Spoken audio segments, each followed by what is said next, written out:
John Calvin on Psalm 132, verses 12 through 18.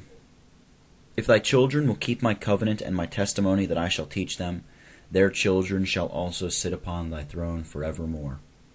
For the Lord hath chosen Zion, he hath desired it for his habitation. This is my rest forever, here will I dwell, for I have desired it. I will abundantly bless her provision, I will satisfy her poor with bread. I will also clothe her priests with salvation, and her saints shall shout aloud for joy. There will I make the horn of David to bud. I have ordained a lamp for mine anointed. His enemies will I clothe with shame, but upon himself shall his crown flourish. If your sons keep my covenant. We must remember, in the first place, that the covenant was perfectly gratuitous, so far as related to God's promise of sending a Savior and Redeemer, because this stood connected with the original adoption of those to whom the promise was made, which was itself free. Indeed, the treachery and rebellion of the nation did not prevent God from sending forth his Son, and this was a public proof that he was not influenced by the consideration of their good conduct.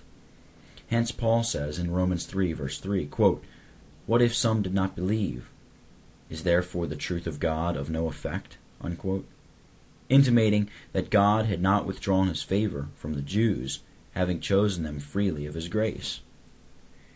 We know, too, that notwithstanding their efforts, as if it had been of set purpose, to destroy the promises, God met their malicious opposition with displays of his marvelous love, made his truth and faithfulness to emerge in a most triumphant manner, and showed that he stood firm to his own purpose, independently of any merits of theirs. This may serve to show in what sense the covenant was not conditional. But as there were other things which were accessories to the covenant, a condition was appended to the effect that God would bless them if they obeyed his commandments. The Jews, for declining from this obedience, were removed into exile.